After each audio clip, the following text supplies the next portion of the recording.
In 2026, my personal investment strategy is going to revolve around three key pillars. Number one is diversification. Number two is diversification. And number three is diversification. I don't need to give you a lot of gyan about why diversification is important. Over the years, one of the big mistakes that personally I have made is not to maintain a proper asset allocation or proper diversification in my portfolio. But 2026, I'm going to really focus on the diversification aspect. So in this video, I'm going to speak about 7 different asset classes which I'm exploring and I'm likely to diversify my portfolio into. Each asset class, I'll give you 2 to 3 minutes of solid commentary so that you are going to learn something new. If you're new to my channel and if you don't know me, my name is Rahul Jain. I'm a full-time investor. I'm a SEBI registered research analyst and I do my independent research, share it with you on this channel. So if you have not yet subscribed to my channel, hit that subscribe button.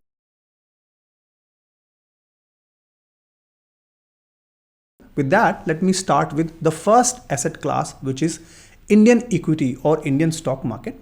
And I'm going to talk about both mutual funds as well as direct stocks. So overall for 2026, I am extremely bullish on Indian stock market. I had created this particular video that is there on my channel. Please go and watch. You're going to learn a lot of aspects about Indian stock market in the first 2 to 3 minutes in this particular video. Now coming to my portfolio level allocation in 2026, I'm going to broadly keep Indian equity allocation to around 50% of my overall portfolio. Out of this 50% portfolio, 50%, which is 25% for the overall portfolio, is going to remain in my long-term investments. This is via the combination of mutual funds as well as direct stocks. So that I'm not going to touch. It remains my solid long-term portfolio. The remaining 50%, which is the 25% of the overall portfolio, I call it a satellite portfolio or short-term portfolio. Short-term doesn't mean 1 month or 2 months. Here, typically I take the bets which are, let's say, 2 years, 2.5 years, 3 years sort of a bet, and I call this as a satellite portfolio. Here I look at again direct stocks as well as mutual funds, ETFs, indices. Variety of assets is what I try and include. Now this satellite portfolio, my key strategy is likely to be buy the dip and sell on the rise. Now what is this buy the dip and sell on the rise? For me to explain to you, let me first show you some data points. The first data point is on your screen now. It is Nifty Midcap 150 Index. And what you see here is the last 10 years of returns from 2014 to 2025. And these returns are also broken down by quarters. What I really wanted to show you is an important pattern here. So for example, if you look at Q1 of 2025, Midcap 150 Index fell by around 9.56%. Immediately the next quarter, it went up by around 15%. So here buying the dip when it fell down and then selling it on the rise made really a lot of sense. If you look at Q3, Q4, similar pattern.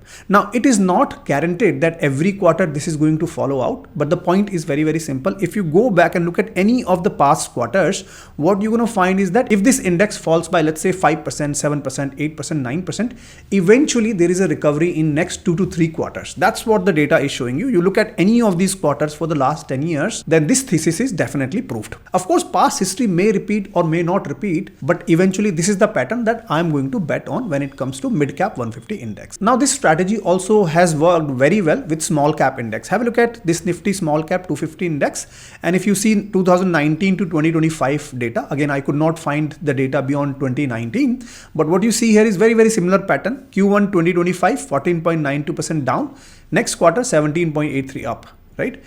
From Q3, Q4, if you see, still dragging 6.21%, 1.77%, etc. Right? If you look at past also, for example, 2023, 7.31% down. But if you look at the next quarter, Q2, it was up by 19.99%. What makes sense for my satellite portfolio, what I'm thinking is buy the dip and then sell it on the rise. Here, I'm not planning to sit on that particular portfolio. Here, it is all about churning that portfolio. Now, in contrast to mid cap and small cap, if we look at Nifty 50, here, the volatility is very, very limited. Again, if I show you the last 10 years of data, you will see that the drawdowns here or the drop in the index has been limited. It's not gone to 5%, 6% more often. There have been 1 or 2 quarters where it's gone down to, let's say, 9% here.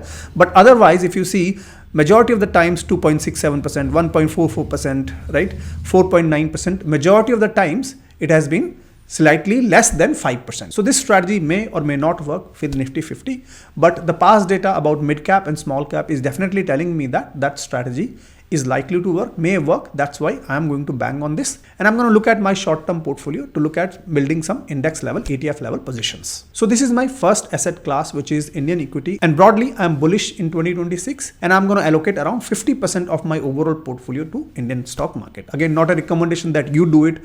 Please understand that equity markets are full of risks. A crash may happen, correction may happen. So it's not that you need to blindly follow me, but this is my research. This is my thesis. I'm sharing this openly with you. You take your own decisions. Please do not take this as a recommendation. Moving on to second asset class, which is going to be global markets. So in 2026, my plan is that around 25% of my portfolio should move to global markets. Why so? Couple of reasons for that. Number one is have a look at Indian rupee depreciation. In December 2025, US dollar to INR crossed 90 marks. I mean, this is just crazy. If you go back to last 20 years of history, you will see that rupee has gone down by almost 50% in its value. Now, when rupee depreciate, what happens is that, have a look at this chart here, you will see that currency depreciation itself adds around 2 to 3% on an average to your portfolio return from the global markets. This is the history again, not a future prediction. This is what the past is telling us, right? Therefore, this is a good benefit that I see from a currency depreciation perspective. But it's not just all about currency depreciation. What happens tomorrow if the rupee does not depreciate? In fact, it might appreciate, right? Therefore, rupee depreciation alone cannot be the factor that makes us invest in global markets. We have to look at other parameters, for example, risk-adjusted returns. So, for example, if I talk about Nasdaq 100 index, which is the index in US global markets, if you see here risk-adjusted returns, again, go back to 15 years, 10 years, 5 years, 3 years, 1 year history, and you will find that Nasdaq 100 TR index in INR, if you calculate the returns in INR, has outperformed Nifty 50 and Nifty 500 both. Again, this is past data, doesn't guarantee future data, but what we have seen is because of rupee depreciation as well as global, US has been doing really well, right?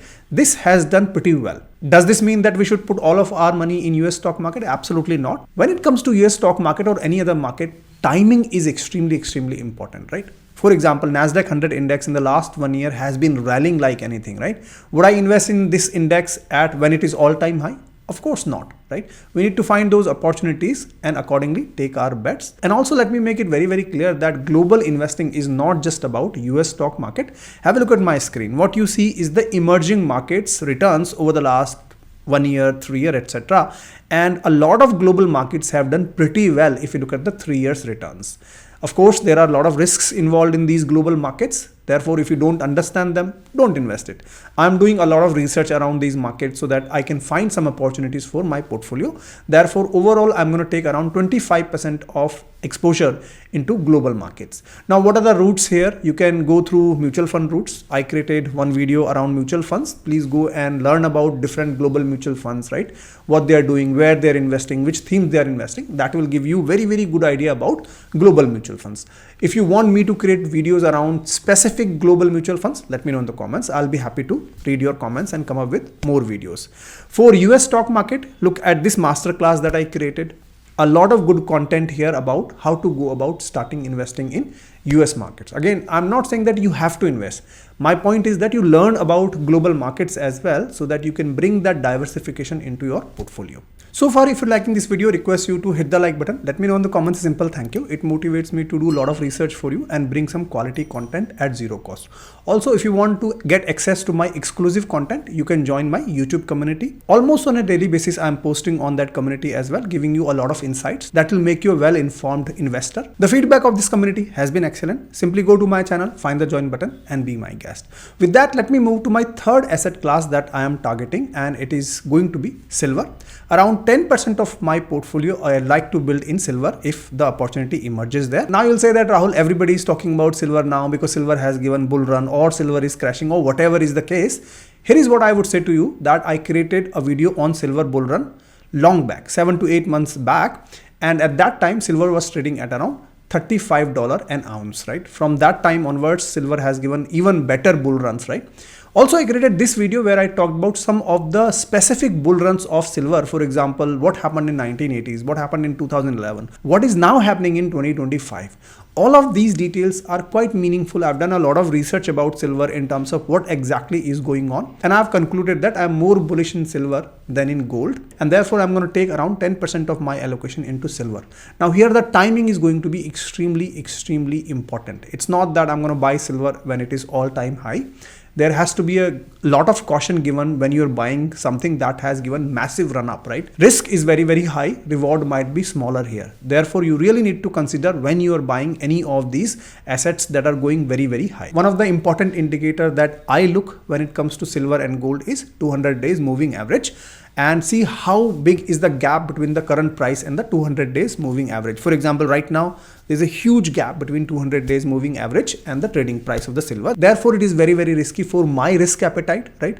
I can only take calculated risk. And the second thing is that by capping your portfolio to, let's say, whatever allocation you like. So if I'm putting, let's say 10%, that's my cap, so that I'm insulating my portfolio to huge volatility in one particular asset class. That's the key here. And that's why it makes so much of sense to diversify your portfolio and not heavily concentrate on one asset class. Of course, these allocations may move year on year, but you have to really stick to the concept of asset allocation. Fourth asset class that I want to quickly talk about is gold. If I compare gold and silver, personally, I'm more bullish on silver. Doesn't mean that gold is a bad asset. It's just that in 2026, I'm going to be more bullish on silver as compared to gold.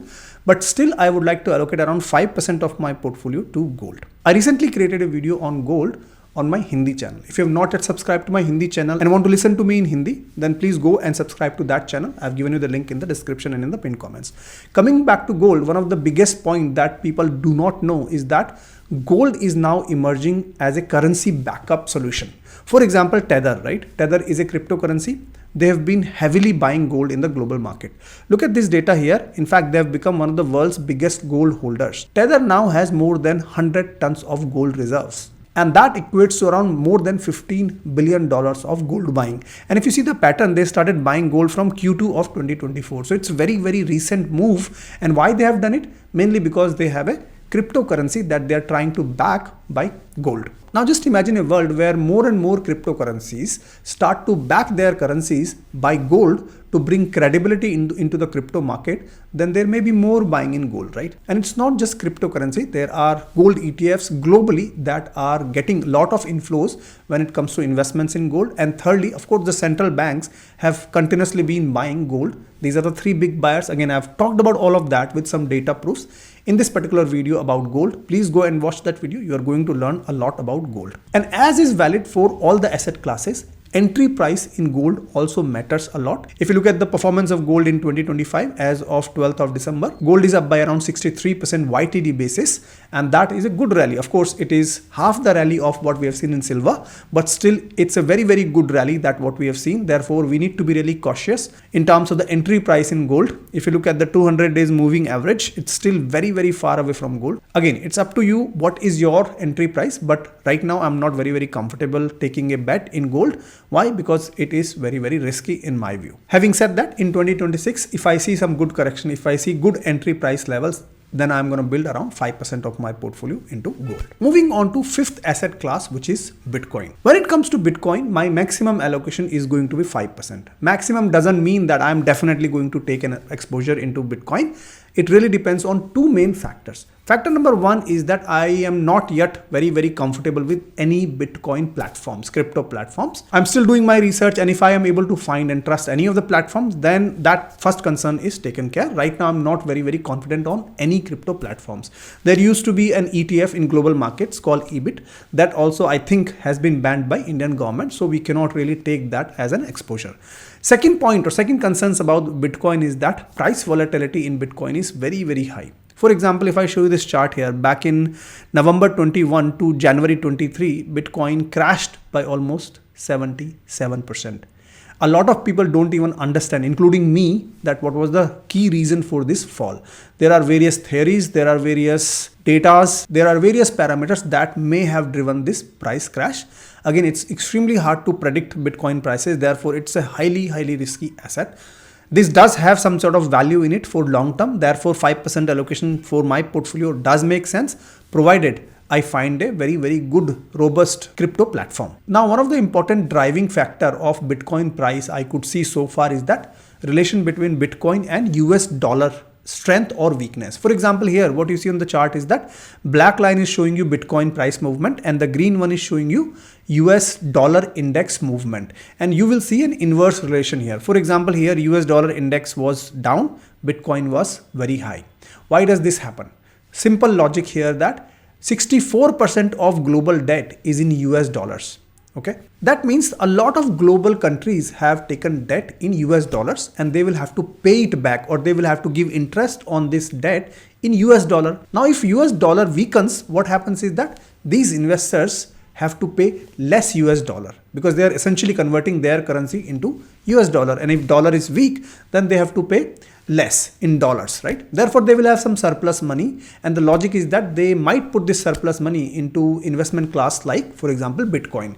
And that is what this inverse relationship has been shown here for the last 13 years of the data, which works pretty well. So this is one factor that I found. I can see a good correlation between Bitcoin and dollar index, and therefore, if we are able to predict where the dollar is moving, potentially that could give us some clues about where the Bitcoin price move. Again, there are a lot of other parameters. If you would like me to create a detailed video on Bitcoin, let me know in the comments Bitcoin. I'll try to do some more research on Bitcoin, some data proof in terms of what really moves Bitcoin price. But when it comes to portfolio exposure, my maximum will be 5%, and that too will depend on whether I can rely on a crypto platform or not. Moving on to asset class number 6, which is corporate bonds, senior secured corporate bonds. On my channel, I've spoken about corporate bonds a lot. There are a couple of videos. You can go and watch them and learn about corporate bonds. But essentially, there are 3 points that I want to make about corporate bonds. Number one is that personally, my choice about corporate bonds is around credit rating A. I like A-rated bonds better than any other rating. Why? Because it's a good combination of coupon rates that you get plus the risk that you're taking. Of course, your risk appetite might be different. You might take an exposure in AA bond or BBB rated bond depending on your risk appetite.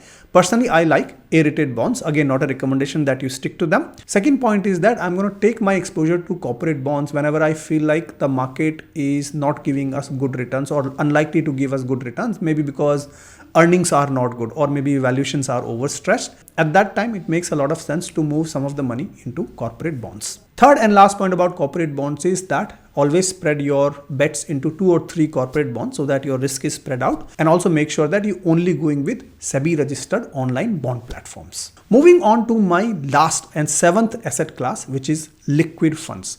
Now, as such, I'm not going to put any allocation to liquid mutual funds. It really is a placeholder to manage my cash or idle money while I'm waiting for my next opportunity. It might be possible that, let's say, I've sold some stocks or some mutual funds or some ETFs or whatever, and I'm deciding where will be my next investing opportunity. That idle time or the wait period is where I put my money in liquid funds or liquid ETFs, so that I'm not leaving that money into bank accounts. If you leave the money in bank accounts, sometimes we overspend. Also, in banks, you only get 2 to 3% of savings interest rate. In liquid funds, typically, if I show you the returns data here, let me show you the returns data. Last, if you go to, let's say, 12, 13 years of data, you will see that depending on the rates, it could be between 7 to 8%. Right now, it is at around 6 to 7%. Liquid funds are very important. I would highly recommend you to learn about liquid funds, because whenever there is idle money, you can simply park it in there, and whenever the next opportunity comes, you can just move your funds from liquid funds to wherever you want to move them. So very important asset class that you must learn about. On my channel, I created this particular video. Please go and learn about liquid funds using this video. You are going to learn a lot, and therefore you become very comfortable in investing in liquid funds. So that's it. This is how my portfolio is likely to be in 2026, or at least that's what I'm targeting for. Of course, it's not going to be bang on exactly in terms of what the allocations I've talked about. This is a broad framework that I'm going to follow and try and stick to it as much as possible. It all depends on how the markets will behave, how these different asset classes will throw opportunities in 2026, and therefore accordingly, I'll be very flexible to move my allocations if I need to. If you want to learn exclusively, you can join my YouTube community. I talk a lot about various assets on almost daily basis. You're going to learn a lot. Feedback of this community has been very good. Simply go to my channel, find the join button and be my guest. If you like this video, share it with your friends and family. Hit the like button, subscribe to my channel. I'm going to see you in my next video. Until then, keep rocking.